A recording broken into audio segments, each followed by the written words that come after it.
All right, it is 7 o'clock. Welcome everybody to the 2026 District of Tilton Northfield Fire Annual Meeting. For the record, it is 7 p.m. on March 16, 2026. We are at the Winnisquam Regional High School cafetorium at 435 West Main Street in Tilton, New Hampshire, for the purpose of conducting the annual district meeting.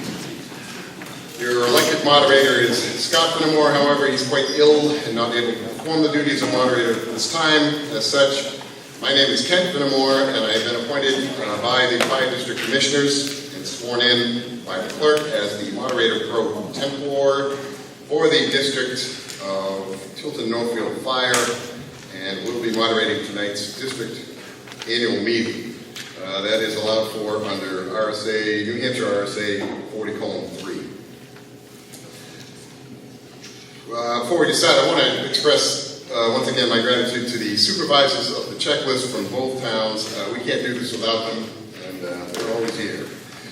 It is because we live in this free and democratic nation that we have the opportunity to conduct this meeting, be heard, and have a vote.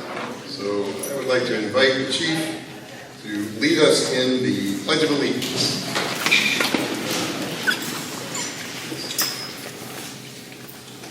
Allegiance to the flag of the United States of America, to the republic which stands one nation under God, indivisible, with liberty and justice for all. All right, thank you. That's Fire Chief Sean Melody. The Administrative Manager for the district is Kathy Tobine. Board of Commissioners are Timothy Sattler, the current Chair, Paul Osier, and Jason Wright. Budget Committee includes Jane Alden, Paul Blaisdell, Charles Broughton, Scott Lewandowski, Dennis Manning, Eric Pyra, and Jason Wright as the Commission's representative. I have appointed two assistant moderators for tonight's meeting, Adam Sattler from Tilton and Scott Hilliard from Northfield. Process. Please put your phones on silent. As the articles are introduced, I'll ask for a motion and a second. Once we record that, I'll recognize someone to speak to the article so we can get a brief explanation before we open for further testimony. All testimony and questions should be directed through the moderator. Please present your testimony with courtesy and respect to the entire assembly. Disorderly behavior, getting personal, that kind of thing. That's New Hampshire RSA 40:8. If there's a problem, I'll give a warning. If there's a big problem, then we'll talk to the police. It's never happened. I'd like to think it never will. Please understand, too, that when you speak, even if you are asking a question, you are providing testimony. Generally speaking, someone tries to answer questions, but no one is obligated to respond. And you know, sometimes nobody knows the answer. Within reason, you can provide whatever testimony you want, but no one has to respond. It is not simply a preference that no one should speak at town meeting without being recognized by the moderator. That's also state law, New Hampshire RSA 40:7. Please try to remember that the right to express ourselves and to vote relies on conducting government in a civil manner. I'm going to ask that you limit testimony to around 3 minutes.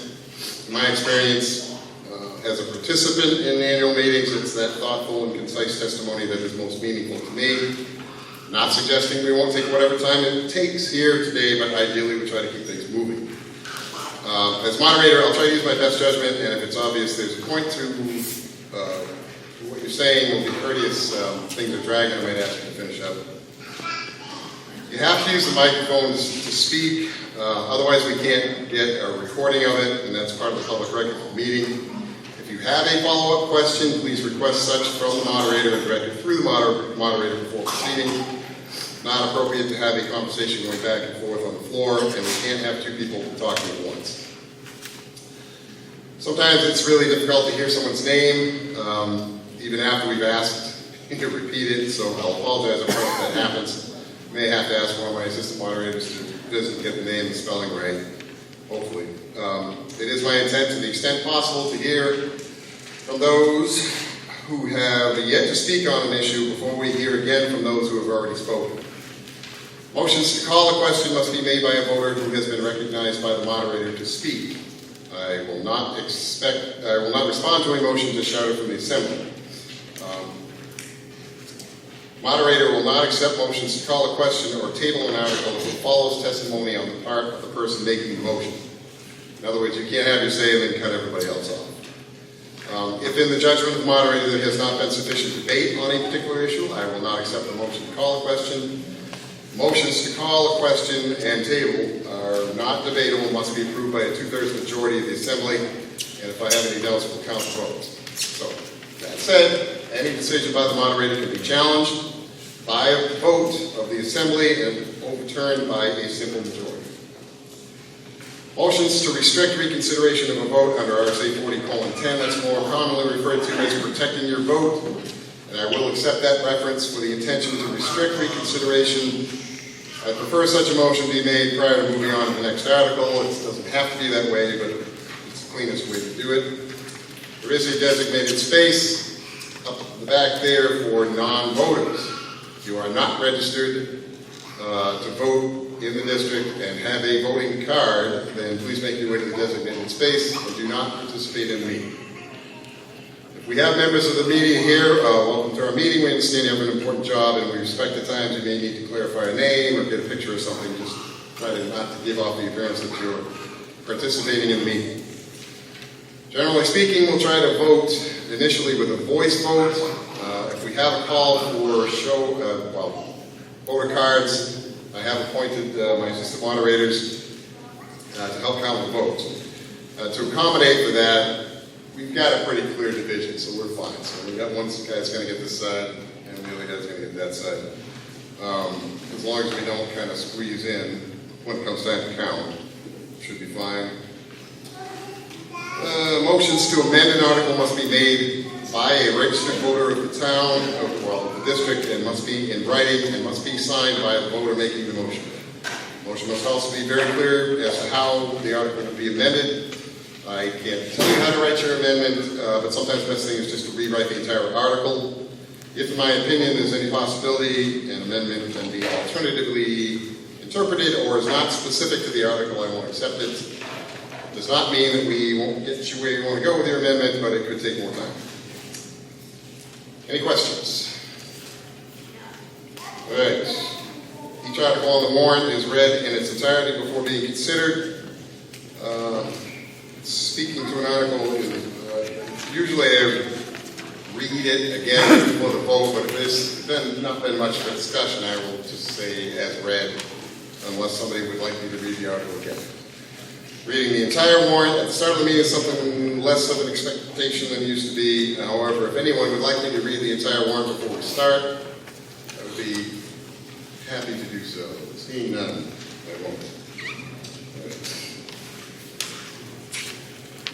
I shall proceed. All right, Article 1.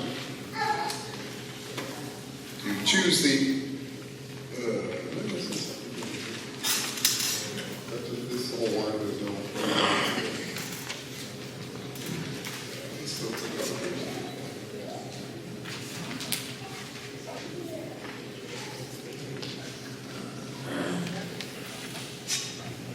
Yeah, okay, sorry. The inhabitants of the District of Tilton Northfield Fire in the state of New Hampshire qualified to vote in the district affairs are hereby notified that the annual district meeting will be held as follows. That's the balloting, and the annual meeting is March 16, 2026, 7 p.m. at Winsboro Regional High School, California, West Main Street in Tilton. Article 1, to choose fire district officers. To choose all necessary Tilton Northfield Fire District officers for the ensuing year as presented on the ballot, prepared for the same. Actual voting to be by official ballot on Tuesday, March 10th, 2026 at the annual town meeting. Voting sessions in Tilton and Northfield at their respective polling places and times. Results of that election: Fire Commissioner Paul Ogier, Moderator Scott Finnemore, and Treasurer Amanda Seavey. Article 2. No? I'm sorry. Okay. The Fire District Commissioners are going to provide a brief presentation and then we'll proceed with Article 2.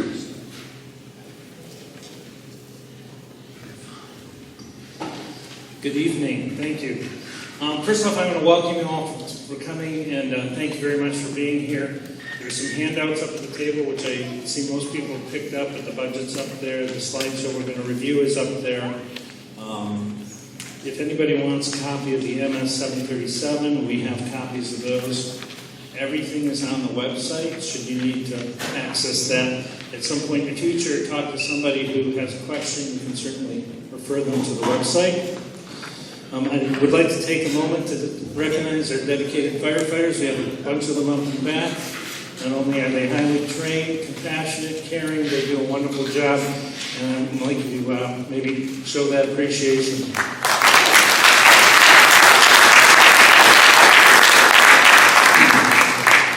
Additionally, I'd like to introduce Chief Sean Belvani, in case you haven't met him, and our new Deputy Chief, Greg Stetson, up in the back there. And welcome them.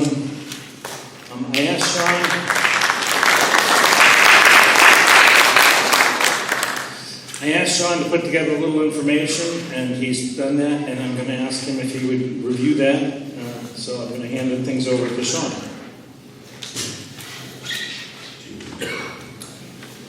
Welcome, everybody. My name's Sean Belvani, as I was introduced. I've recognized most of the faces out there. I've been here in May, it'll be 20 years, but I've only been the fire chief for about 3.5 months. So bear with me. For tonight, my first time up here. I'm usually back there with you guys. So welcome to the meeting. This picture's done a lot of good conversation. It's been for the past couple of weeks. It's been great. But all right, so our department, just so you guys are aware, our department's split into basically 4 sections. We have a chief officer staff, which is myself, Mike Robinson as deputy chief. Where's Mike? Mike's up there. Mike's been on the department for 48 years. None of this would be possible without Mike. Mike is in my office weekly, if not daily. He was with me all day Friday. And so I just thank you very much, Mike. And if you guys just give him a quick round of applause.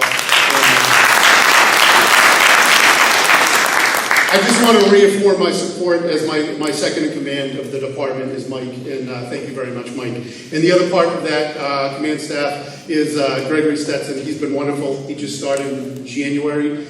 He was with us. He left for a little bit and then realized how good we were and came back, and he's been back for about 3 years. So thank you, Greg. Tim introduced our career staff. So our career staff is the staff that's here 24 hours a day, 7 days a week, responding with that first ambulance when you call, and we're here 24 hours a day.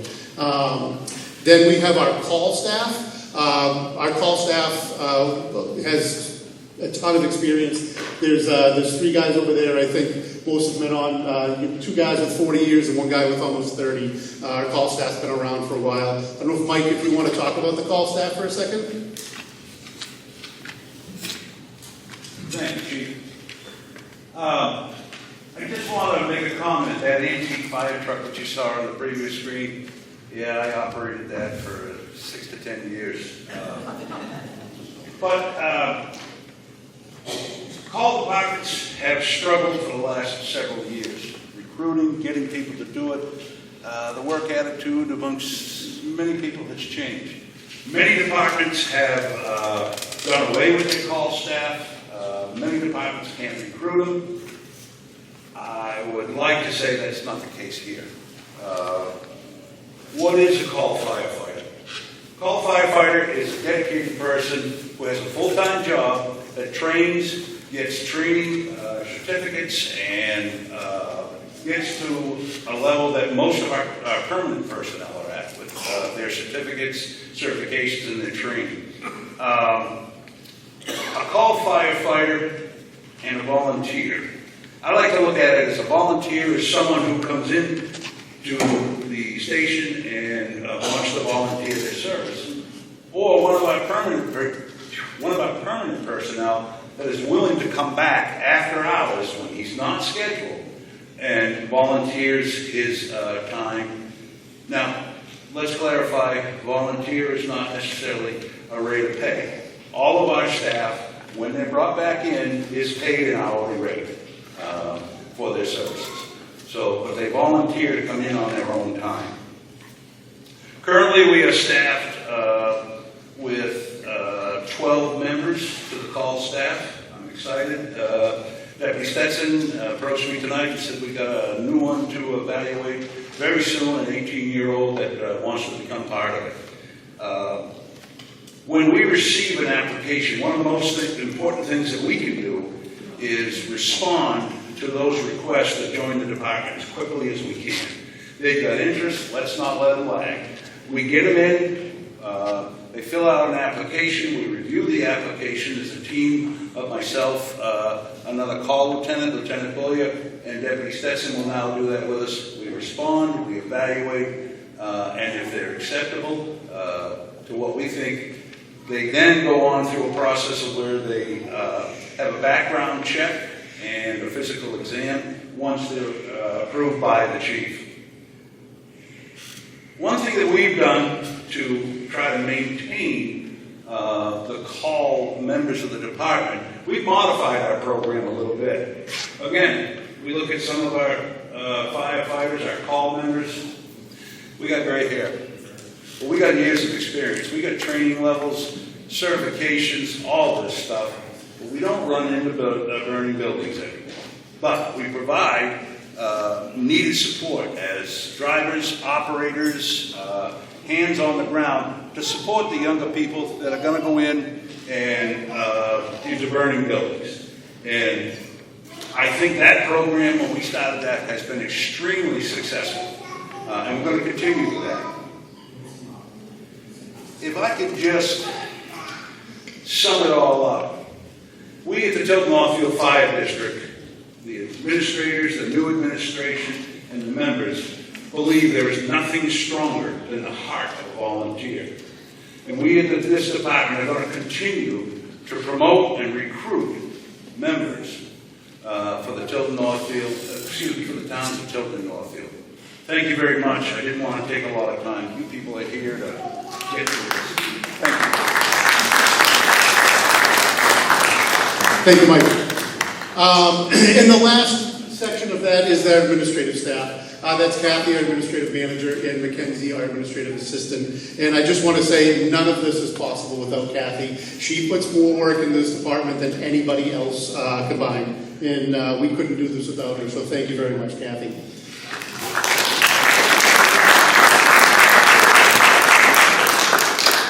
So we've had a few staff changes this year. Myself and Greg, as we've already spoke about. We have Josiah, Cody, and Tim. They're our new full-time firefighters. Brian Tarr, he came to us. He's one of their new call members.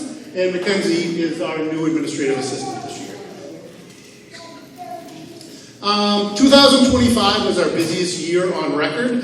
We did 2,369 calls, which is 28.5% increase from 2017. And I know 2017 is a strange number year because it's 9 years. Our EMS reports from 2016 to 2017 went to a different database, and we have to go into what's called the EMS vault to go further back. So I try to use that 2017 going forward. So next year I'll have a nice 10-year round number. That'll be good. But so we had a very busy year. As you can see, it's split up. I'm not going to go through all that. I know you guys are trying to maintain time for you tonight. In 2025, we brought 1,049 people to the hospital. And why do I bring this up? Because I think this is probably one of the most important things, if not the most important thing we do. When we arrive at somebody's house, provide them medical aid, and bring them to the hospital. That is how we're saving lives and helping people in this community. Not to knock down anything else that we do. But this is really the most important thing that this service provides. And so we brought over 1,000 people to the hospital last year. You can see the breakdown. And the last big thing we do is try to prevent the fires, right? The best way to put a fire out is to have it never happen. So last year we provided 691 inspections. Next year I hope to have that higher.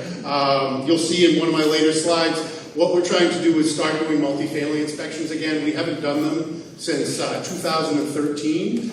We want to get into the 3-family and above homes. Then get smoke detectors in major fire hazards and prevent those from happening. So hopefully this year, next year when you come, that's in the 700s or 800s, we can get into the multifamily homes And then we also want to get into industrial buildings if we can. So, all right, to why we're here. Here's our fund balances. These are all our fund balances from December 31st. Most of them are about the same. I do have the updated fund balances, but they're mostly right here. In our unreserved fund balance, we have just over $413,000. That's the 2024 audited number. I don't expect the 2025 number to be much higher. We got very, very close to our budget number last year, so I don't expect our 2025 audit to have a much higher number. That audit for 2025 is underway. They've come to the firehouse, poured through our records. Now they're doing the stuff back at that office. When I have that number, I'll post it on the website and post it on the Facebook for you guys. Our apparatus and equipment fund right now has just over $1.8 million. $490,000 of that is encumbered for the new ambulance. That new ambulance is on the assembly line. I've been getting pictures of it on a weekly basis. It should be in districts sometime in June, and we hope to have that new ambulance in service in July. The land and building fund has just over $859,000 in it. The Southwick Family Trust Fund has $77,000. The communications tower is $25,000. The fire prevention ETF $49,000. The dry hydrant cistern fund is $158,000. What I want to point out about that is this year we're putting we received an easement to put a cistern on Caliph Hill Road. We lost access to our dry hydrant there because we didn't have an easement to the property. So we're putting a cistern on Caliph Hill Road right around the corner in the 200 section. So that'll be great. We don't have any water up in that. That hopefully will be right around $100,000, but we have that money set aside, and that's what that's there for. And then the health insurance deductible ETF, we have $6,600. So what's different between 2026 and 2025? I'm not going to spend too much time on this. You guys have this, but the election's just up a little bit. We're probably going to be up a little bit over 2,500 this year also. Our GASB 75 costs have decreased this year. We didn't have to pay the full amount, so that's why our auditing fees are down. Legal expenses are up a little bit. We're hoping to keep those down, but we have Eric here. He does a great job, so thank you, Eric. That's up a little bit. Personnel administration, that's our health insurance, our dental insurance, and our retirement. I think we were very fortunate this year. If you've been paying attention in the news, what's happening to school districts and other districts around, our health insurance only went up 4.5% this year. So we were very lucky in that respect. I hope that continues. We don't know. So that lines up 3.2%. Our general government buildings is just almost level. It's a little 2% below. We're going to do a little less maintenance on the buildings this year. We don't have any big projects planned. So our utility bills are up and our maintenance is down, hopefully. This insurance, the next line is workman's comp and property insurance. Our workman's comp was up 18.5% this year. It's kind of a fixed cost, and it's driven by the insurance company. And so that lines up considerable. The fire line, that's our big line. This is what we operate the fire department with, the fire line. So the biggest drivers, that's up 5.7% this year. The biggest drivers in the fire line is we have a 2.6% COLA for the staff. That's in line with the CPIU. We're starting to use that CPIU number. We take the one in July. And then that's on top of a step for the firefighters. We're asking to bring our part-time fire prevention officer from 12 hours a week to 24 hours a week. And that's where we're going to get those multifamily inspections done. And hopefully he can come in and do those multifamily inspections. And then once those are done, start doing the commercial inspections and industrial inspections. The call salary line is up 14.5% this year. That is driven by, they do have a raise also built in this year, but that's also trying to get the call staff to come back. If you notice at the end of last year, our call line was way up. We did overspend, which is, I will hope we overspend that line every year. It's one of the best lines. The more call activity we have, the better it is for the department. So the budget committee, you'll notice, brought that line up. So that's where the call salaries are up. And then last is the IT. The IT line is up 36%. That is a large increase. There's many one-time costs in there for extra security, for a mobile device manager. There is stuff for a password manager. And then one of the biggest items in there is our Microsoft Office. If you notice, it's an 18-month subscription, which paying for that 18 months saves us 5% on that line. So hopefully next year this line's actually going to be down. I don't expect this to continue to increase the way it's been increasing. And then lastly, our pressurized hydrant line is up 6%. That's through our settlement agreement that goes through December 31st, 2031. So that was 6%. Almost done. I know you guys want to get to these warrants. So our mission statement, and I'm going to read it. I know you don't like it when I read PowerPoint, but to protect the life, property, and environment of the citizens and visitors of Tilton Northfield by delivering efficient, professional, high-quality, cost-effective, and timely services, including fire suppression, rescue, emergency medical services, fire prevention, public safety education, and code enforcement. What does that mean? We're here to protect you guys. That's our job. And we've been able to do that because of the support this group has provided over the years. For the past 20 years, undoubtedly, we've always had support for the staff here, and I want to thank you for that. You guys always understand the need for staff, and it shows because our captains and our firefighters have been here. Our average time worked is much longer than any other department in the Lakes region, and your support shows in the paramedics. I could sit here for an hour and tell you how many lives my paramedics have saved and not covered them all. We currently have 7 firefighters that are certified at the paramedic level. We have 1 officer that's certified at the paramedic level. We have another firefighter in school at the paramedic level. Everyone else on our staff is certified to the advanced EMT level. And then, to go back to the transports, that's how we're saving lives in this community, by having those paramedics on staff. So thank you very much. That support, you guys, this whole group has always supported the paramedic level training and the paramedic staff, and I want to thank you for that. So looking into the future, one of the big things I want to start doing is doing heat map and data tracking of all our incidents. Currently we use districts, and I'd like to use more of a heat map. Our last heat maps were done in 2010, so hopefully next year I'm then able to come up here and tell you where the heat maps are showing that our calls are happening. Not to get too deep into it, but there was some federal programs that were supposed to help us that really aren't helping us right now. But I'm looking to get some heat map data so you guys can see where in the district these calls are happening. Again, multifamily inspections, that's one of the biggest things. I think getting into the 3-family and above homes and making sure they have smoke detectors, windows that operate, and they're safe for those families renting. I think that's important. I want to get in and install more smoke and CO detectors.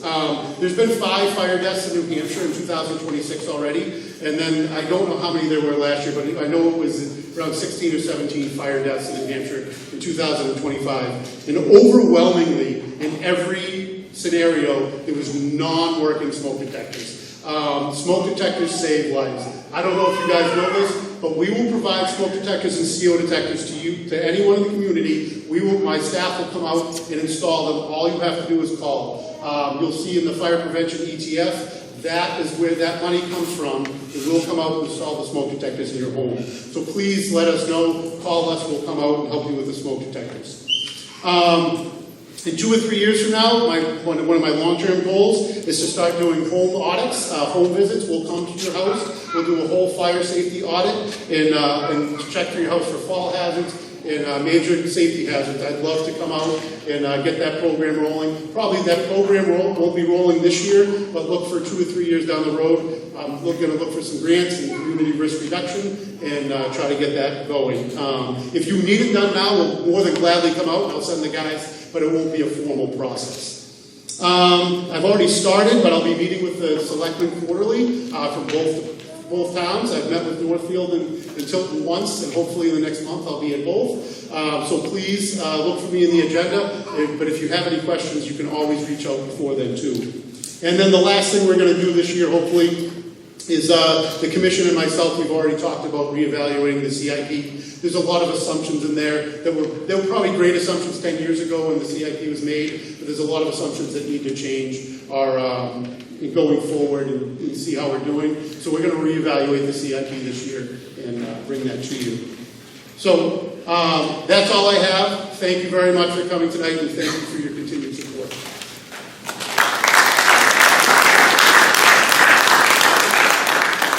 All right, moving forward with the warrant, Article 2, the operating budget, to see if the district will vote to raise and appropriate the Budget Committee's recommended sum of $3,934,064 for general municipal operations. This article does not include appropriations contained in special or individual articles addressed separately. This article is recommended by the Board of Commissioners and is recommended by the Budget Committee. The majority vote is required. Do we have a motion? So moved. So moved by Kevin. Second. Thank you, ma'am. All right. I don't have who's supposed to be speaking. But, Scott. Oh, I'm sorry. So, Scott, please. Yeah.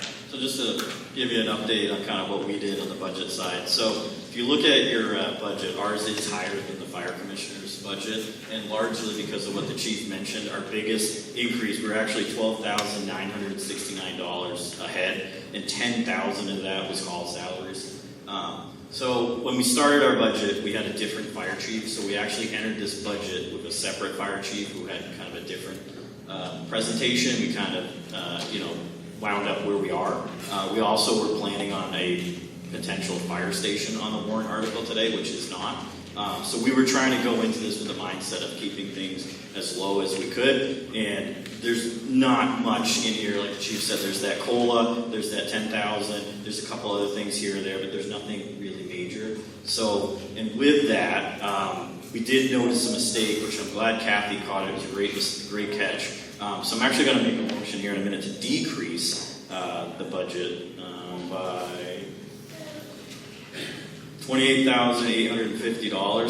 So if you have your budgets in front of you, so line items 4130, 4140, 4150, and 4153.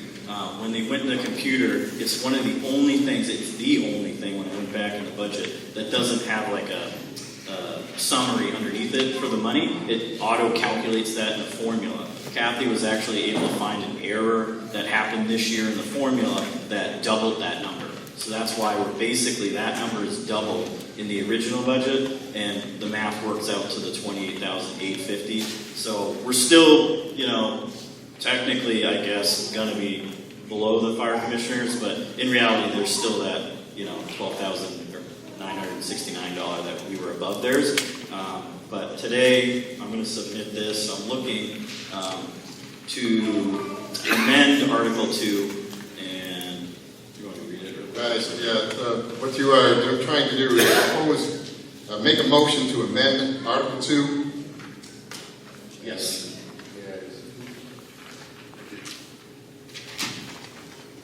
All right, the proposal is to amend Article 2 to replace the narrative with the following: to see if the district will vote to raise and appropriate the Budget Committee's recommended sum of $3,905,214 for general municipal operations. This article does not include appropriations contained in special or individual articles addressed separately. This article is recommended by the Board of Commissioners.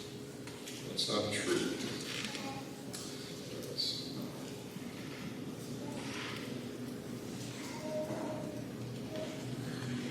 All right, so the amendment has got to stop at the addressed separately, because he's just following what was on there. Said the article was recommended by the Board of Commissioners. That's not the case. That's all the warrant. Everybody clear on that? Is there a second to that motion? Joyce, thank you. Do you have anything more to add to that, Scott? No. Discussion-wise, or can I open it up? No, I mean, like I said, Kathy was the one that caught it, so thank you for that. I'm glad we got it now before we voted on this, so it was a good catch by her. Okay, so we are just discussing the amendment to Article 2. Discussion. Kevin. Being an amendment I'm sorry. that says the Budget Committee recommended sum is incorrect. I know, This is an amendment from the floor. Has not been voted on by the budget committee. oh, you're correct. Okay, post the head. Catch up.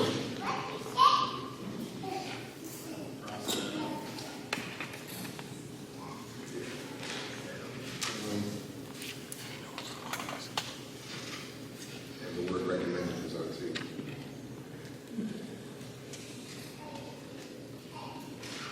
Okay, so you happy with that?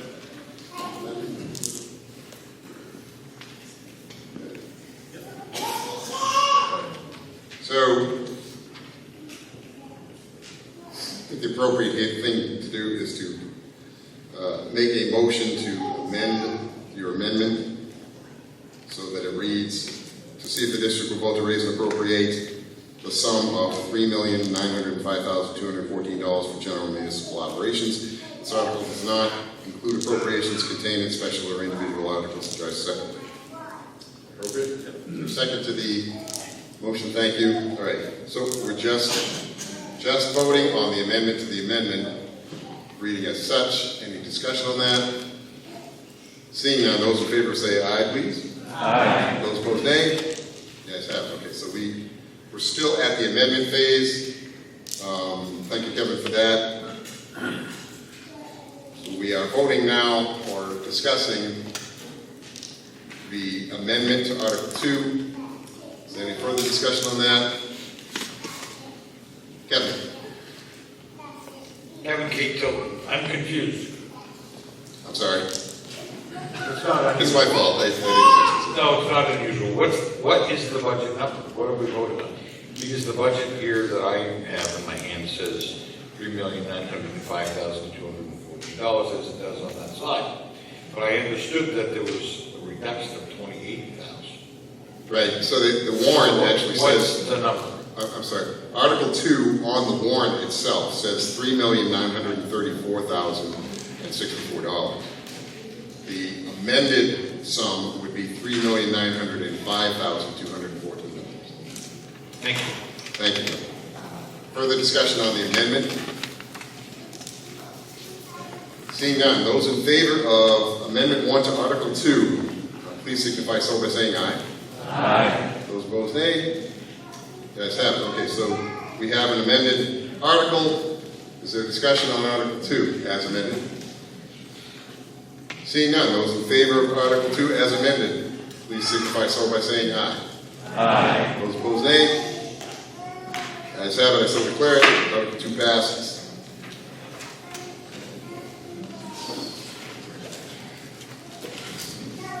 Article 3.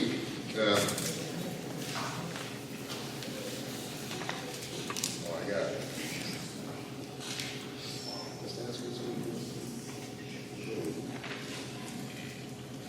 All right, Article 3. See if the district will vote to raise and appropriate $287,003 for the purpose of purchasing fire, rescue, EMS equipment, and ambulance charges, with said funds to be withdrawn from the apparatus and equipment special replacement special revenue fund, established under RSA 31:95-C, established by Article 11 at the 2005 district meeting. Funds appropriated from this fund do not affect the tax rate.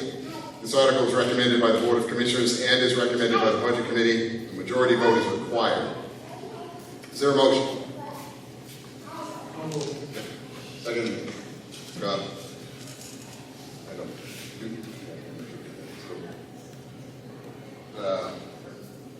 Was it Tom? Tom made the motion? Kevin. Yeah. Justin. Justin, I'm sorry. I can't see that well. I thought it was somebody else. What's your last name, Justin? Cantor. K-A-N-T-A-R. Thank you. And Scott Hilliard on the second. Thanks very much.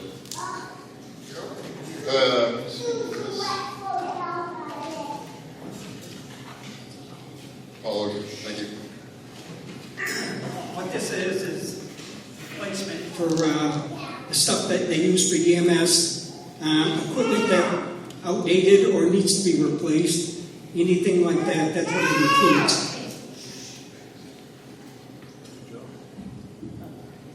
Thanks, Paul. Discussion, Article 3. Gretchen. Yeah, I know you're all rolling your eyes. First of all, I want to say kudos to you for the presentation. Putting all the fund balances in one spot. Wow, good going. I'm impressed. And it's long overdue. So, start with the good stuff. Second thing is, you know what would be nice on that presentation or somewhere in the handouts? A list of the stuff you want to buy. Because, you know, it's stuff. And then when we hear that you want to buy this stuff, and then you go to meetings and they're buying this stuff, then you find out this stuff really, well, we needed to replace it, but it really didn't need to get done this year, so we went to this. And as, I'm an angry taxpayer tonight. As an angry taxpayer, second of 3 meetings this week, it would be, I think, better for the taxpayers and you not to get, so what's the stuff? Because when you say, we want to replace stuff, you know what? When I say that to my husband, I get a, no, what are you doing? And we live in a budget too. So that's the first thing. The second thing is, I understand about the COLA. I understand about the salaries and the different things that you have in place. But again, the biggest expense is the salary and benefits of any budget, whether you're a town, fire district, the state, whatever. So it would be nice for a pie chart of that because, again, I'm going to ask you for it at some point. Not tonight. I'm B. I got to tell you, I'm B. But just saying you want to buy stuff, it does apply in my house.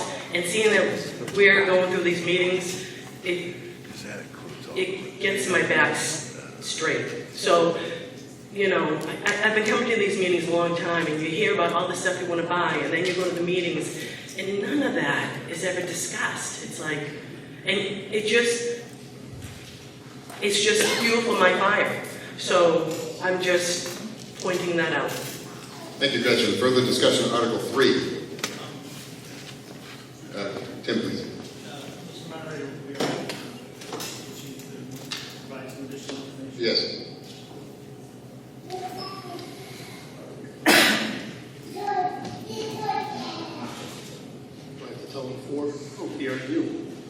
All right, not to spend too much time on it, and I'll answer additional questions. I'll kind of just go briefly over everything. The first, you want me to starting on page 10, I'm sorry. Starting on page 10, you'll see we take in revenue for our ambulance. It was just over $680,000 this year. We have a building company, and we have to pay that building company. So that's what that first line item is. The next chunk, all of 630, that's equipment maintenance repairs. So if you go down through that list, that's everything that needs to be repaired. I don't know what's going to break. We can only go back in time and say what has broken previously, where are we going to need money to repair that equipment. So we use the 3-year average, we go back, see what we've used, and where we, and what we spent money on to repair. Service testing.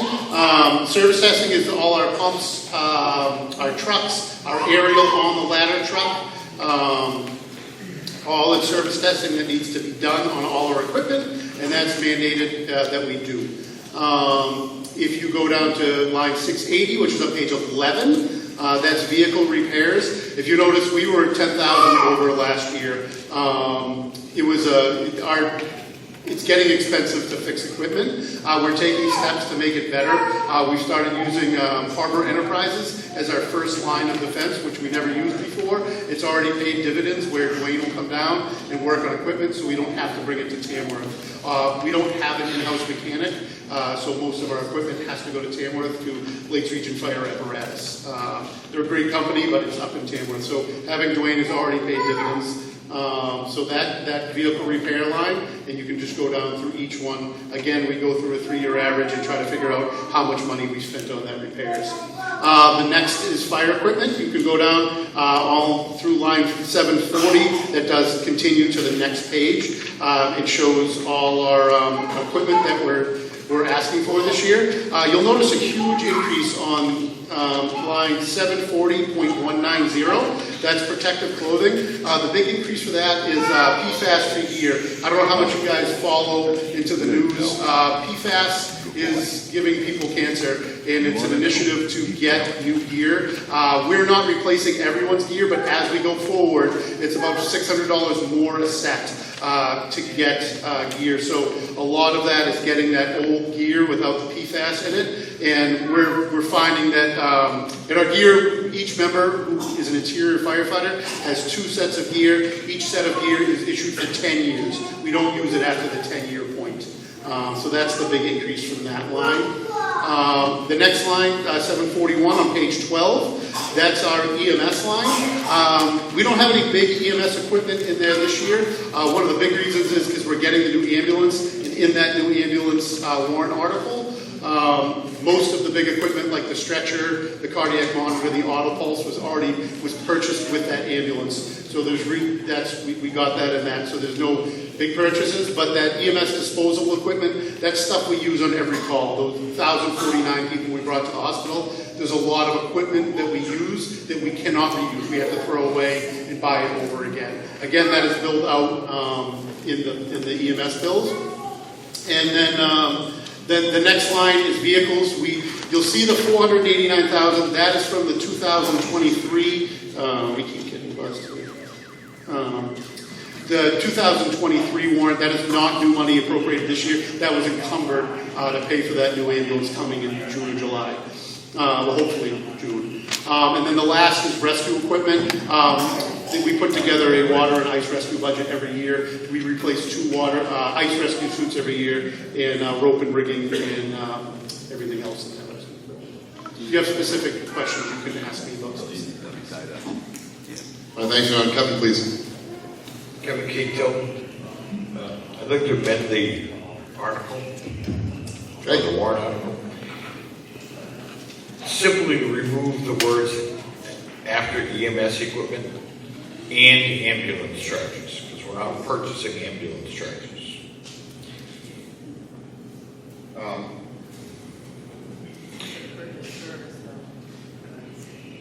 Well, actually, it has to be in writing, Kevin. Okay. I'll put it in writing. Yeah, thank you. Yep. Just give him a moment to prepare his amendment. Is there further discussion in the meantime? Mr. Moderator, I can get you that question. I didn't think that there was a question.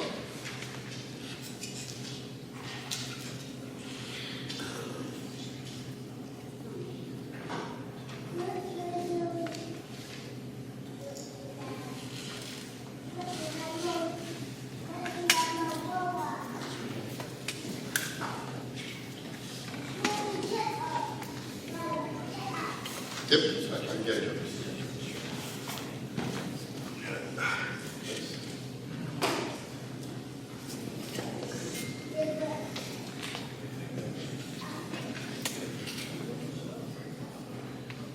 All right, just let me know if this is correct. So you would like to replace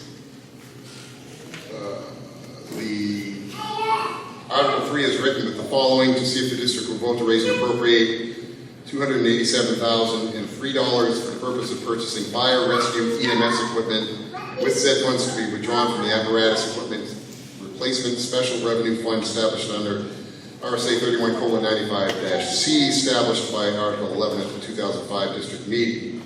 This article is recommended by the Board of Commissioners and is recommended by the Budget Committee. Yeah, would you? Cross that out. Yeah, cross the last part out. So it would have ended.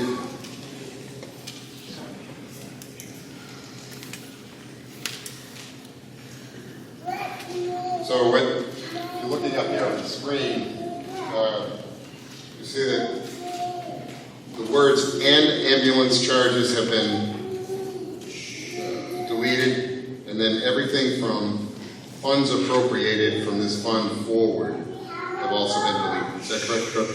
Yes. Okay, thanks. All right, so the motion to amend Article 3, is there a second to that? Okay, thank you. Second by Kevin Walden. Kevin, would you like to speak to your amendment? Again, as I said, we're not purchasing ambulance charges, so for me, accuracy is important. The other more important to me is that funds appropriated from this fund do not affect the tax rate. They most certainly do. The fire district gets their money from us, the taxpayers, and from the charges that they assess against ambulance users. If those charges were not used and they were placed back into the general fund or used somewhere else, then the tax rate could go down. So funds appropriated from this fund do affect our tax rate by keeping it either at the same level that it's at or increasing it because they're not used to reduce our tax liability. So again, it's just accuracy. People need to understand that no matter where the money comes from, it affects our tax rate. Thank you, Kevin. Further discussion on the amendment, the proposed amendment to Article 3. Kevin, please. It occurs to me that while we do not actually purchase ambulance charges, we pay a billing service. If that is taken out, can we legally pay that Comstock out of this account? I don't think we can. And if that's our intention, is in fact to pay Comstock for their billing service, they're still going to get paid. If it doesn't come out of this apparatus equipment fund, it's going to come out of the operating budget. I don't know what the intention is or what the actual legality, but I don't think if you take that out, we can pay Comstock from that account. Thank you, Kevin. Further discussion of the proposed amendment to Article 3. Gretchen? I understand what Kevin's saying. I'm thinking that it should be changed to, I hate to use the word ambulance, third-party billing services might be the best way to go, changing from ambulance charges to third-party billing services. I think that's more, I don't know, I'm looking for the right word, but you know what I'm saying? I think it's more precise, because when you say ambulance charges, you know, AP and AR have certain terms. So I'm thinking, is that what you're thinking? Along those lines. Okay, so I think changing ambulance, what did you say, services? Changing ambulance charges to a third-party billing service expense, annual, something like that. I mean, that's just kind of the stuff I use at work. It's just, it kind of puts the T's and the I's dotted in mine. That's what I'm thinking. Thank you, Gretchen. Further discussion, Article 3. Scott, please.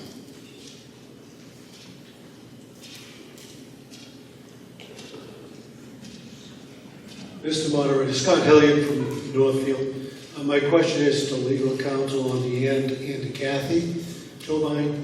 Aren't your warrant articles reviewed by DRA when published like ours are at the municipal level? I would think that this has been to DRA scrutiny. I assume that, but... Thank you, Mr. Moderator. All right, thank you, Scott. Mr. Moderator, do we have our legal counsel speak? Yeah, of course. Judge the President, thanks, so for one piece, that is correct. All of the warrant articles that involve an appropriation of money have to go through DRA and be vetted through their portal. The second piece is that if that language were removed entirely, then the gentleman is correct that you would not be, you may not be able to utilize monies from this fund for the purposes of Comstar. The third piece is that this language is actually historic language that has been in several of the district's warrants, including last year as well.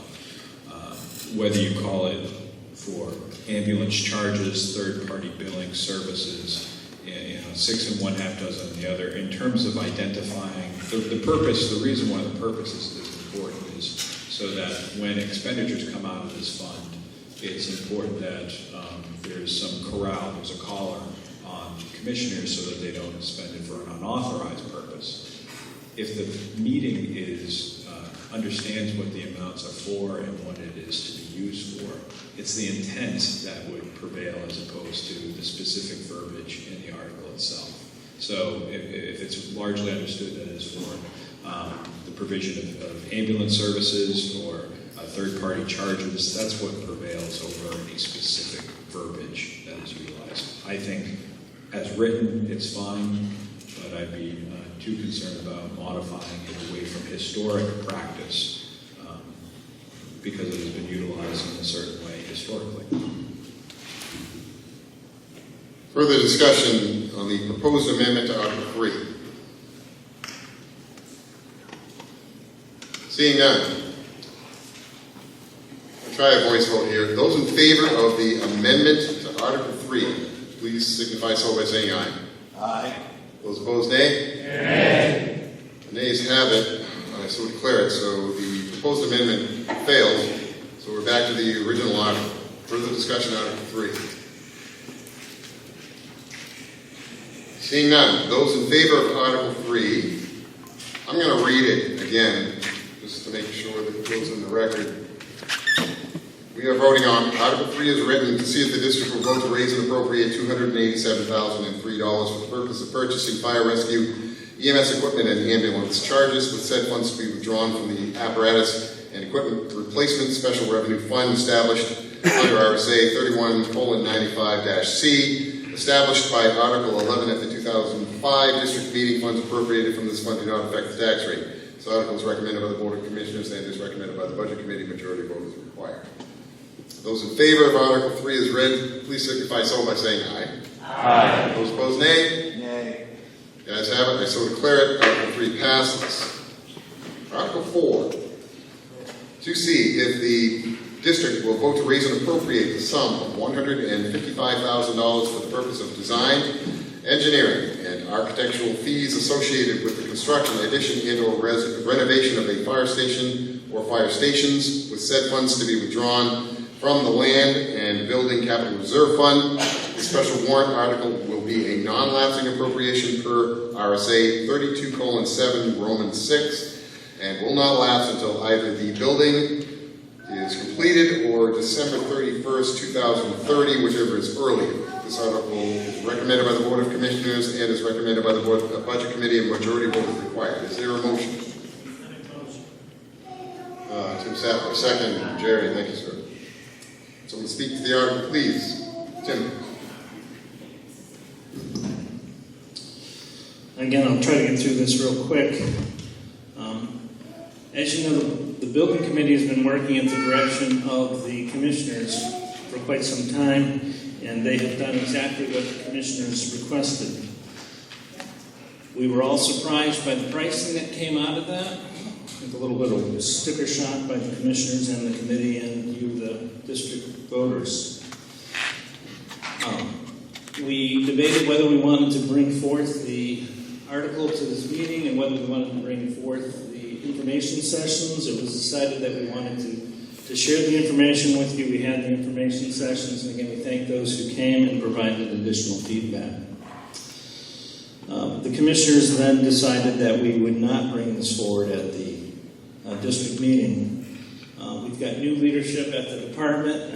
We've talked about some of the requirements that were indicated to the building committee that may not be in keeping with the nature of Tilton Northfield. And we had great discussions on how to move forward. The commissioners were in agreement that we wanted to continue the project moving forward, but we wanted to look at it in a very different light in order to make it more affordable. Working with Lorero, we ran some ideas by them and asked them what the dollar amount they thought we should put in this district meeting warrant article to continue that process. And that's where the number you see in this article, the $155,000 came from. We met with several other architects. We went and viewed some additional fire stations. We got more information. And based on that additional information, we as the commissioners feel that the $155,000 is excessive and that we can get to where we want to go so that we can bring forward to you next year a more affordable presentation that better meets the needs of Tilton and Northfield at an affordable price. And so, Mr. Moderator, I'd like to make a motion to amend this article and reduce the dollar amount by to $100,000. You have that in writing and signed?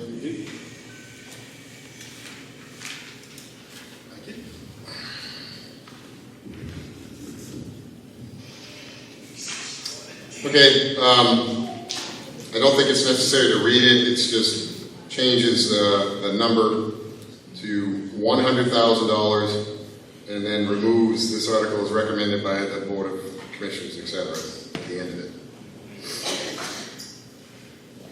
We had a second. Mr. Moderator, I'll second it. Thank you. Moved and seconded to amend Article 4.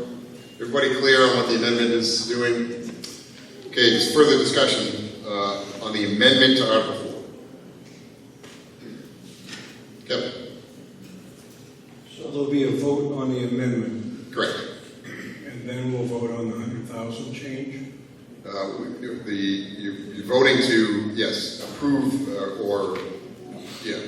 voting on the amendment, and then that becomes the amended article. And then we'll vote on that dollar. Correct. Further discussion on the amendment to Article 4. Seeing none, those in favor of the amendment to Article 4, please signify so by saying aye. Aye. Those opposed, nay. The ayes have it, so declared. So Article 4 is amended. I think everybody's clear on what the amendment is. Further discussion on Article 4 is amended. Helen.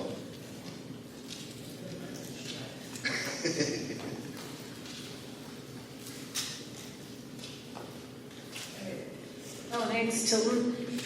How much money have we spent as a district in design to date since this project started? Can somebody respond to that? Tim? We have spent over the last, I believe it's 20 years, $260,500. Thank you. Follow? Yes. Have that all been spent with one design firm? Please. No, actually, there was the original project back in 2015. Money was spent there. There was the 2017 project. Money was spent there. And then this project. Now, this project has been the majority of that. This project with Lorero, in the last 3 years, we spent $198,938. Thank you so much. I just could not remember that. Okay, thank you. Yes, sir, your name, please. Alex, I see you want to spend $100,000 out of this fund, and then you want to add $100,000 to this fund. Could you not have just appropriated that directly? Looking at Article 5. Yeah, please do. Great question. Glad you asked that. There was ongoing debate amongst the commissioners whether we would put both of these articles in there.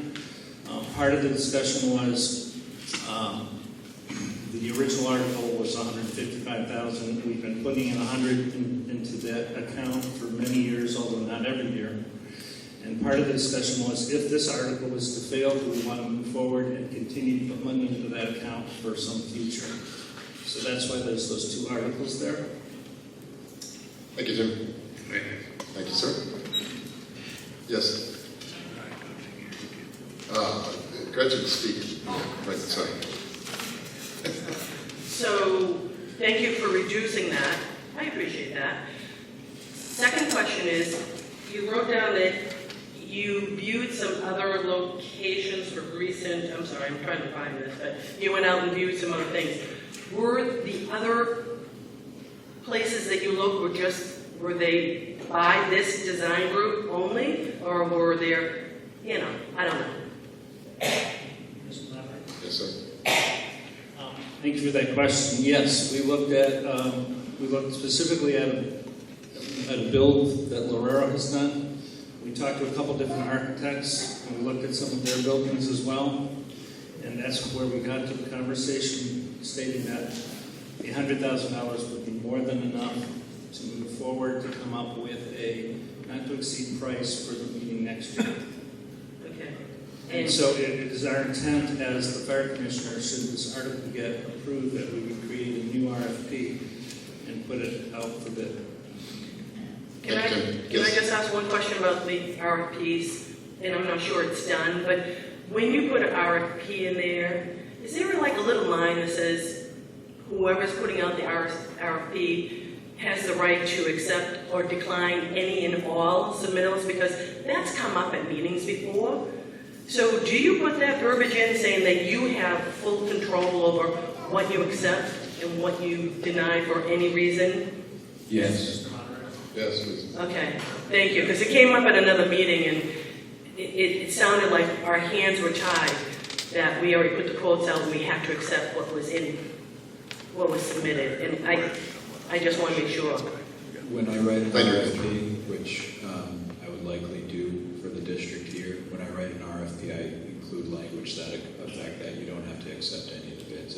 So typically, legal is doing the RFPs, the request for quotes. And usually reviewing it, yes. Okay, thank you. If not writing the whole thing, but reviewing it. Thank you, that's nice to know. Thank you, Gretchen, for the discussion. Article 4. Joyce.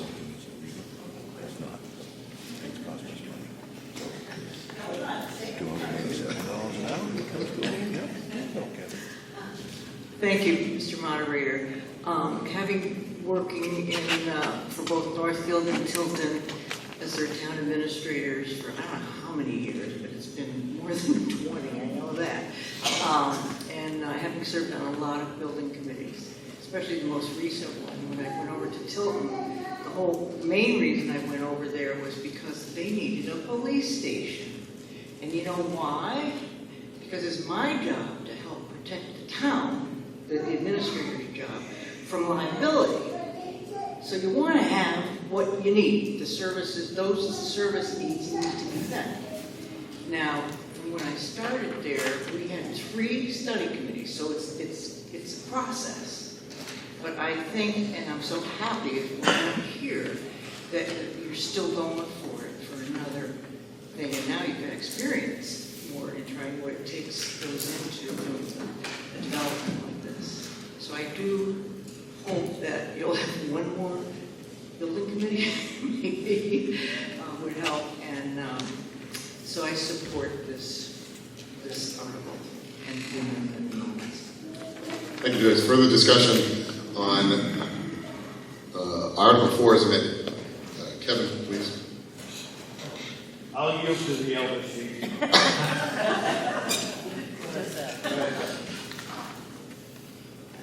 Still Kevin. Kevin K. Tilden.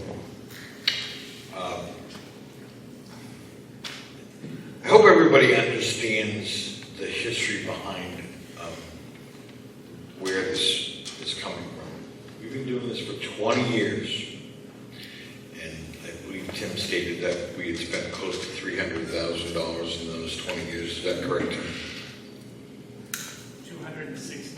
$260,000 in 20 years. And all that we have to show for it is pieces of paper. I served on the building committee for 3 years, for a year and a half as the chair, when the charge for that building committee, as outlined in the history behind this article, stated that our charge was to decide where the best place was for a station. Was it 1 station or 2 stations? And we worked very hard at that. And the decision of that building committee, which was made up of a large number of members of both communities, said that it was one station located at Park Street. We moved forward with that decision, and to the point where we were ready to hire, which I think they did hire the contractor that's involved now, and then the commissioners changed their mind. He said, well, maybe we should look at Sanborn Road. I can't support this for a number of reasons. One, because we've already spent $260,000 and all we have is pieces of paper. Two, because the commissioners will probably change their mind yet again, as we've already been told that, well, they did, because they had a plan that said Sanborn Road, and then they said, well, no, it's too much money, but we're going to pay the same people more money. We've already paid them $198,000. Now we're going to pay them another $100,000 to come up with another piece of paper. How many pieces of paper do we need? And lastly, we have the money in the fund.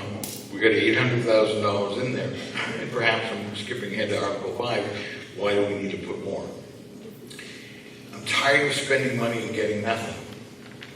It's like going to the grocery store and buying a loaf of bread, and you get home and all you have is an empty bag.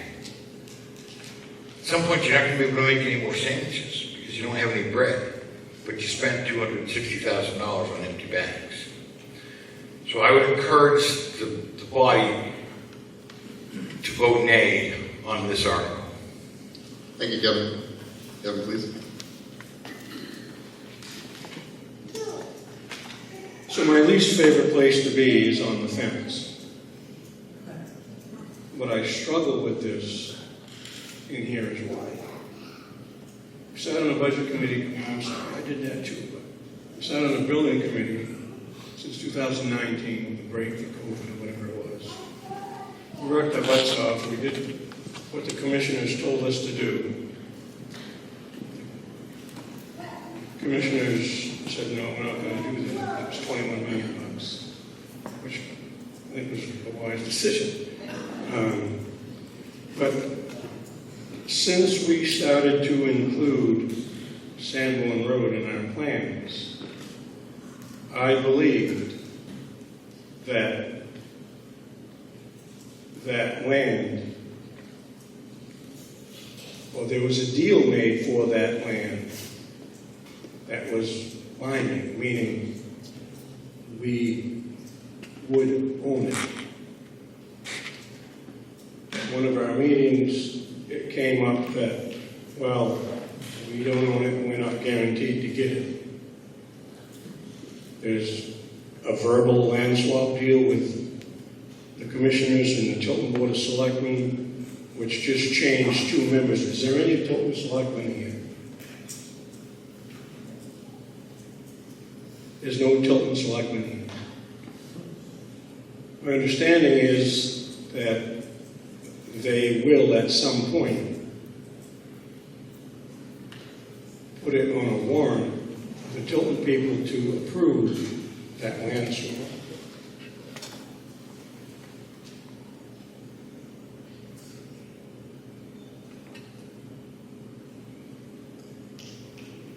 I fully understand and I support a new fire station. I'm not convinced that we should be spending money on land we don't own and may never own. And even if you had 3 of the 5 Tilton selectmen here tonight, and they all said, yes, we'll do it, boards change.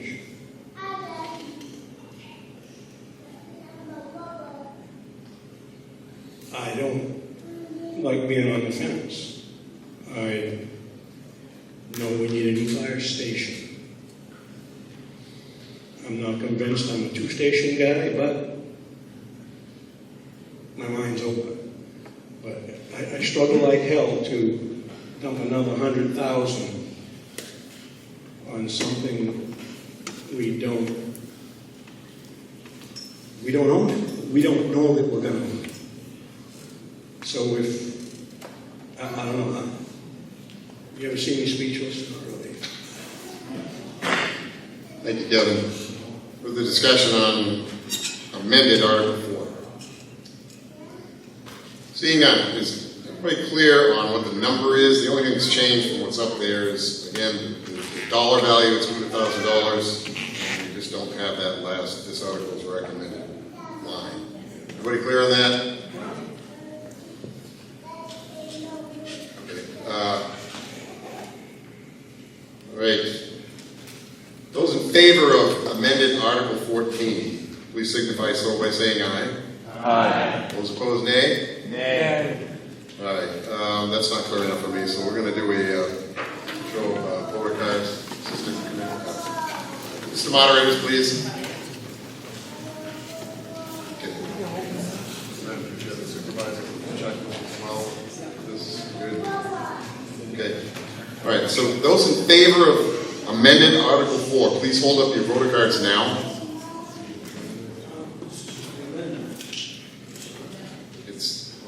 We approve the amendment, so it's amended Article 4.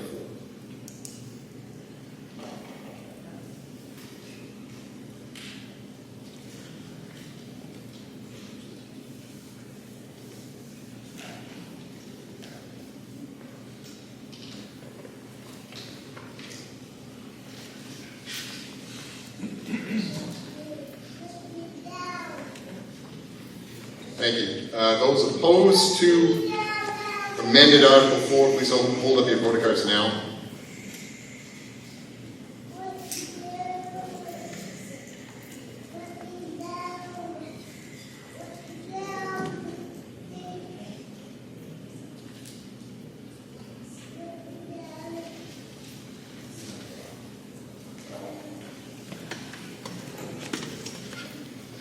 All right, results. Those in favor, 35. Those opposed, 8. Article 4, as amended, passes. I so declare it.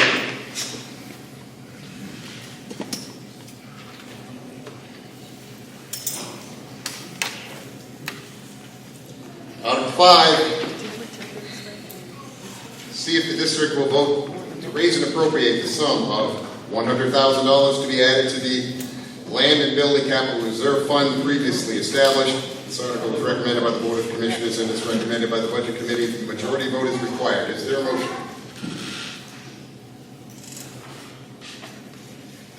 Motion Justin. Second, Scott Hilliard.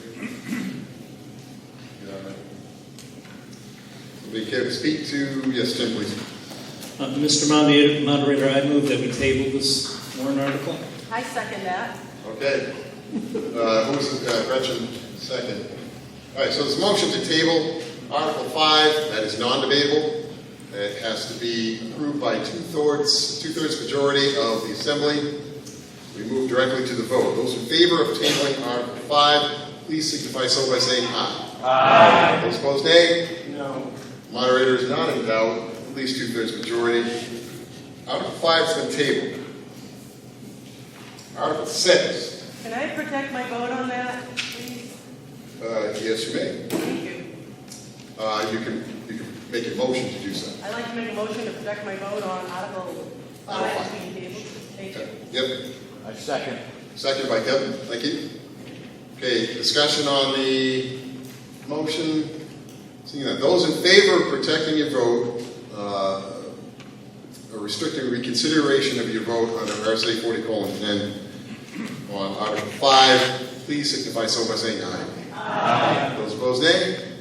As have it, I so declare it. Article 6. To see if the district will vote to raise and appropriate the sum of $13,440 to be added to the existing fire prevention expendable trust fund.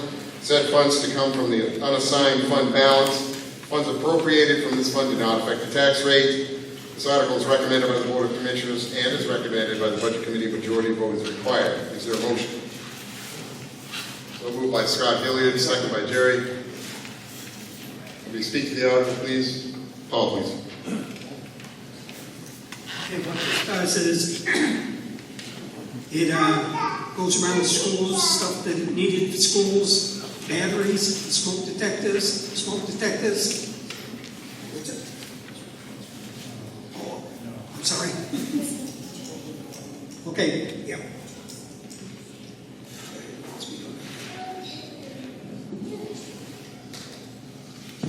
Just one minute. Yeah, just collected money. We're moving into this.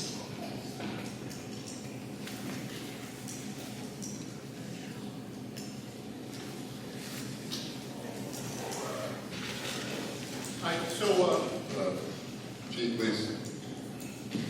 So these funds are when we do our inspections. Not every inspection, but a lot of our inspections have fees. And same with plan reviews for sprinkler, fire, everything. So this is the money we collect from all our inspection fees. So this year we collected $13,440. So it's taking that money that we've collected and putting it into the Fire Prevention Expendable Trust Fund. Thank you, Chief. Discussion, Article 6. Seeing none, those in favor of Article 6 as read, please signify so by saying aye. Aye. Those opposed, nay. The ayes have it, I so declare it. Article 6 passes. Article 7. See if the district will vote to raise and appropriate the sum of $16,598 for the purpose of purchasing materials, tools, and equipment related to fire prevention activities, including but not limited to public education, code enforcement, training, and all other related activities. Said funds to come from the Fire Prevention Expendable Trust Fund. Funds appropriated from this fund do not affect the tax rate. This article is recommended by the Board of Commissioners and is recommended by the Budget Committee. A majority vote is required. Is there a motion? Okay. All right, second by Jerry. Good. Who's speaking to this? Tim, please, thanks. Mr. Moderator, would it be all right to have our Deputy Chief Stetson speak to this? He's not a resident. Yes. Thank you. So as you can see, Article 7 is to raise and appropriate the budget for the fire prevention expenses. It's maybe to clarify, the funds do not come through taxation directly. So the funds that we're looking to raise here, the $16,598, come from the Fire Prevention Expendable Trust Fund, which in your previous article you just voted to fund. Just a breakdown of the items that are covered under this. Fire extinguisher training we provide to the public, typically businesses, schools. Fire education in the schools when we go, usually in October during Fire Prevention Week. Touch of trucks, other community activities. Fireworks, there's requirements that during the Old Home Day Christmas parades that the fire department stand by and do inspections to ensure that those are safe. One of the big things this year, which makes this a larger expense than normal, is that we are looking to train one of our current members to be a fire investigator. We don't currently have anybody who is titled as a fire investigator. We do at the company level, the ship personnel, or maybe myself or the chief will do a basic fire investigation. If there's a fatality or a serious injury, then the state fire marshal's office will come in. But for the sort of the in-between, the areas where we could do maybe a better job or have somebody who's actually trained and credentialed to investigate fires, we're looking to select one of our members and send them to the Fire Academy to a program that's pretty comprehensive and specifically trains them for this. Some of the other expenses are the smoke detectors, carbon monoxide detectors, and batteries that the chief spoke about. We're happy to come out. We do come out into the public and we will install detectors, make sure that they're working properly, replace batteries, and we will provide them. So we carry a stock of those at the fire station, and those need to be replaced each year or added to.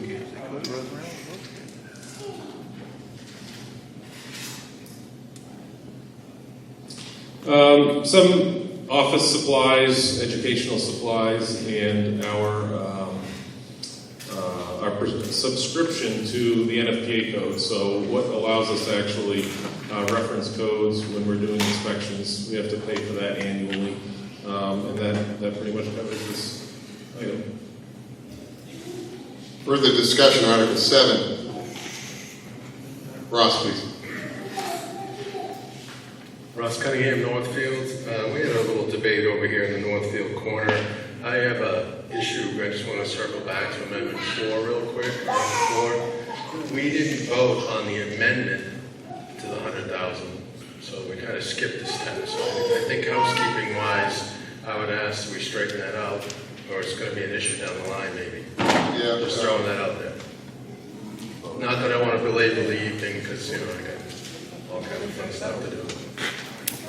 I'd love to get, I believe that we voted on the amendment. Yeah. You sure? Yeah. Okay, call me crazy. Right, no worries. Further discussion, Article 7. Steve? Kevin, please. I just have a question to the Deputy Chief's comment that the money does not come from taxpayers. Where does it come from? That's not an appropriate question for him. He made the statement. Yes, he did, but... Well, then anyone who cares to answer... I'll get an answer. Thank you. I didn't mean that. So, I believe he was referencing that doesn't come directly from taxation, I think is the word he used. It comes from the expendable trust fund. That's what he was referencing. This money comes from the expendable trust fund, not taxation. I don't think he said the taxpayers. I'm not. further discussion, Article 7. Jason, please. I don't mean to be a dead horse, but to Ross's point, if you go back to Article 2, where we amended that by $28,000, if I remember correctly, we voted on the amendment. Then once it was amended, then we voted on the article. Yeah, article as amended. And I don't recall, we voted on the amendment for Article 4 to $100,000, but then we moved to Article 5. I don't remember us going back and voting on the actual article as amended. As amended. I believe we did.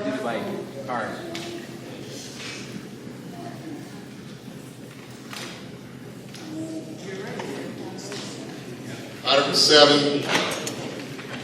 Further discussion, seeing none. Those in favor of Article 7 is read, please signify so by saying aye. Aye. Those opposed, nay. The ayes have it. I so declared. Article 7 passes. Article 8. See if the district will vote to raise and appropriate the sum of $10,996 to be added to the existing Communications Tower Expendable Trust Fund established by warrant Article 11 at the 2021 district meeting. Said funds to be withdrawn from the unassigned fund balance. Funds appropriated from this fund do not affect the tax rate. This article is recommended by the Board of Commissioners and is recommended by the Budget Committee. Majority vote is required. Is there a motion?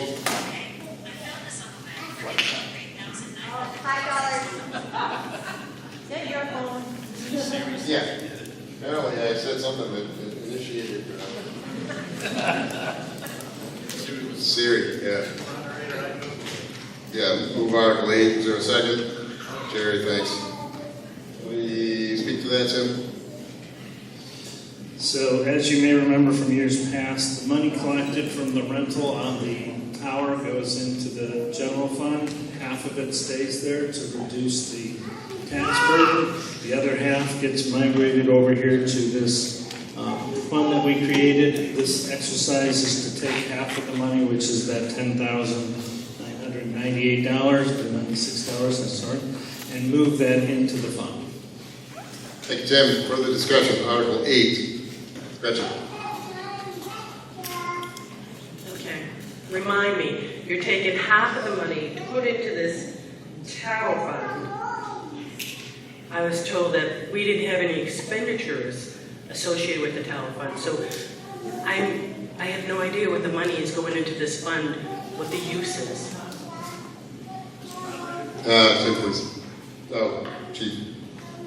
So last year we didn't have any expenditures. We used this to not pave the area, but grade the area behind the fire station. We use this to put cameras in both stations. We use this to put the entry systems in, and this fund was very low, so we waited for this fund to go back up. I'm actually meeting Wednesday morning, hopefully to use this fund to clean out our oil water separator at the Park Street station. And this is to use for those big projects that don't come from the budget itself. And so the commissioners, as the agents of the fund, I bring projects to them, and so we were waiting for this fund to go back up. It was very depleted for a while. So if you remember on 1231, that communications tower is back up to $25,083. So we do have funds in there again. So when we, like the Shed Road Tower got struck by lightning, the batteries got destroyed, we paid for half of that, the town of Tilton paid for the other half of that. That came from this fund. So that's what this fund is for projects like that around the station and the communications devices. That answer that? Thank you, Chief. I guess so. You're saying the communication stuff, but then you mentioned paving. So, to me that's maintenance or upgrades or something like that. So when this fund was created, do we have a specific guideline, like the apparatus and equipment fund? When that was initially put to us, it was just for trucks, and now it's for trucks, and for this and that. So it's at the discretion of the fire commissioners and you where that money is spent? Discretion of the fire commissioners, the agents, but not me. I request it, but they're the agents of the fund and they make the decision. So they're the agents of the fund. I believe the intent, and I don't want to. Oh, you have it. Mr. Roderick? Tim, please.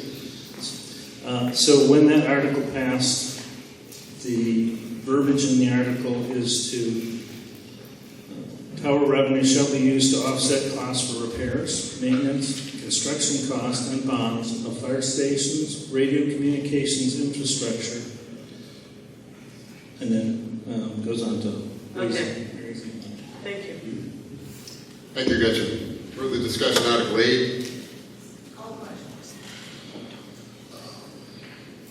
All right, seeing none, those in favor of Article 8 as read, please signify so by saying aye. Aye. Those opposed, nay. The ayes have it. I so declare it. Article 8 passes. Article 9, see if the district will vote to raise and appropriate the sum of $261 for the purpose of adding to the existing health insurance reimbursement deductible expendable trust fund. Said funds to be withdrawn from the unassigned fund balance. Funds appropriated from this fund do not affect the tax rate. This article is recommended by the Board of Commissioners and is recommended by the Budget Committee. A majority vote is required. Is there a motion? So moved. So moved. Thank you, Jason. Second by Jerry. Thank you. Speak to the article, please. Chief. So this trust fund, until 2025, we pay half the deductible back. We used to pay the full deductible. We have a higher deductible plan to lower the cost of the health insurance. And we used to pay 100% of that deductible back. They've made a law that we can only pay 50% of that deductible back. So we pay that 50% of the deductible back. So that's $1,500 per family. That's where this comes from. This year we only used $261 out of it, and so we're asking to put that $261 back into it. The fund balance again is $6,605. Thank you, Chief. Further discussion on Article 9. Seeing none, those in favor of Article 9 as read, please signify so by saying aye. Aye. Those opposed, nay. The ayes have it. I so declare that Article 9 passes. I'm going to take a moment to look at Jeannie's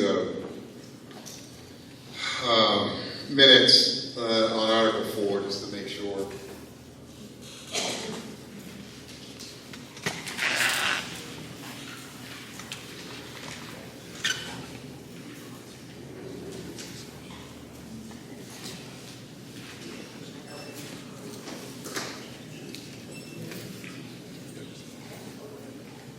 Yeah, we're good.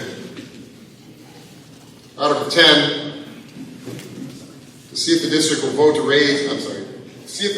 vote to establish a contingency fund pursuant to RSA 31:98-A, and to raise and appropriate the sum of $37,105 to be put into said fund. The sum to come from the unassigned fund balance. Any appropriation left in the fund at the end of the year will lapse to the general fund. Funds appropriated from this fund do not affect the tax rate. This article is recommended by the Board of Commissioners and is recommended by the Budget Committee. Majority vote is required. Is there a motion? So moved by Tim, second by Jerry. Thank you. Tim? Mr. Moderator, this contingency fund is based on 1% of last year's budget. It comes out of the fund balance. We haven't, we voted it in some years and not others. We were happy to have it last year because we were afraid we might need it. We didn't end up needing it. It lapses back into the general fund if we don't use it. We don't expect that we should use it, but we'd like to have it should something happen along the way and we want the extra funds for our budget. Thank you, Tim. Further discussion, Article 10. Gretchen. So if we vote yay on this and we pull the money from the unassigned fund balance, what will the balance of this fund be at the end of this evening? With never being transferred out of it. What is anticipated balance?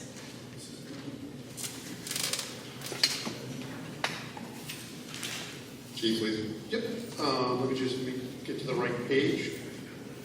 So the $413,573 in the unassigned fund balance is the audited amount from 12/31/2024.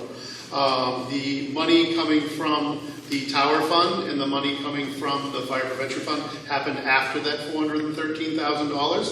And then if you look, I think we're about $8,000 under the budget. So rough math are, if we use this amount, is that what you're asking? If we use this amount, rough math is about $388,876. Again, we hope not to use this money, but this year we were very close. We struggled. We tightened down. We cut a lot of programs, did a lot of things. We didn't do a lot of things we wanted to do. It was a very tough budget year. But again, we did not spend this money. This is to be used as a last resort. And we had a tough year. We didn't use it this year. So hopefully we will use it again next year. Thank you. Thank you, Gretchen. Further discussion, Article 10. Kevin, please. Kevin K. Tilton. Chief, on the slide that you presented on the fund balances, it says unreserved fund balance is $413,573. Amount needed per policy is $618,171. Can you explain that to me, please? Because the way I read that, it says basically telling me that we're $200,000 short of what our policy says we're going to have, and now we're being asked to reduce by even more. Thank you, Kevin. Chief, please. So we have a policy, I have it somewhere in my binder here, but we have a policy that we're supposed to strive to have 2 months of operating expense, which is 16.66% in our unreserved fund balance. That is the high limit that is recommended by DRA in the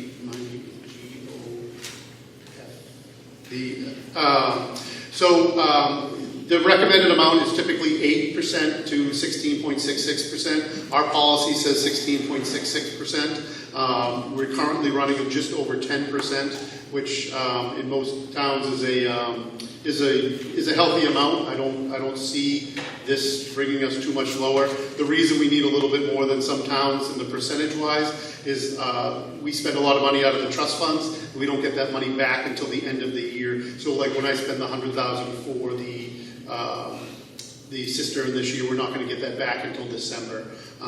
Which is why we strive to get that to that 16%, but 10% is a healthy amount, and I feel comfortable at that 10%. Thank you, Chief. Follow up, Kevin. Do you have the policy with you that you could read to us? Because I understand, again, I can get confused easily, but my understanding is that when we make a policy, we make it for a reason, and And we're supposed to follow that policy. So if the policy says we have to have 16% of our operating budget in the fund, then why don't we have 16% of our operating budget in the fund? If that's not what it says, if it says have however much you want, then I guess I'm okay with it. Thank you, Kevin. It's a 3-page policy. I don't know, let me, is it, 10-07 is what I want to show me. Yeah, it's document number 10-07, unassigned fund balance policy. Last revision was May 14th, 2024, signed by the 3 commissioners. I don't want to. In accordance with GASB statement number 54, fund balance reporting, government fund types. Committed fund balances.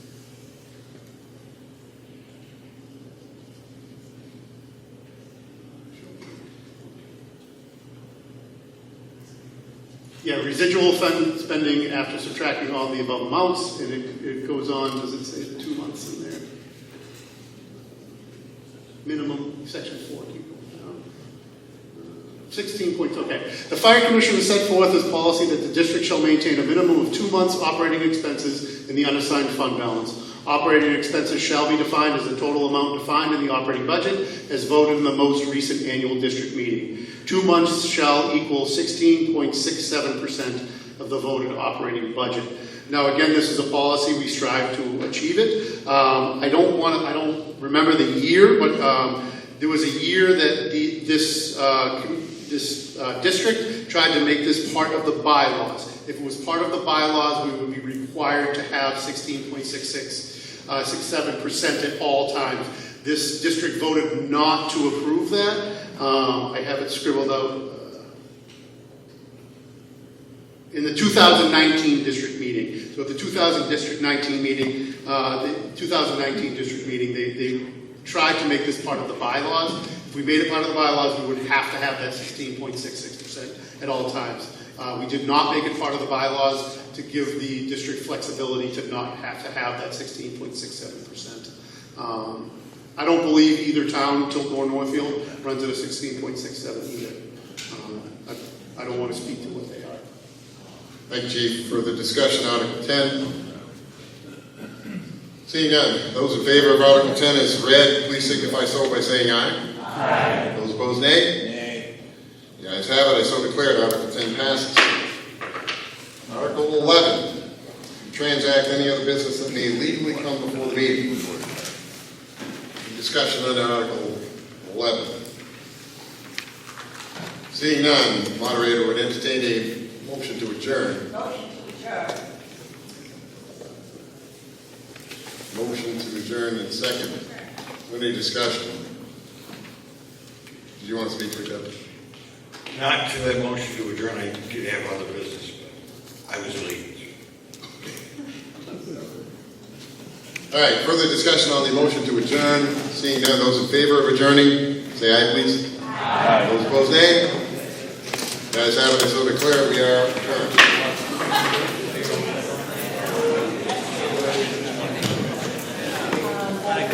Yep. Take it back.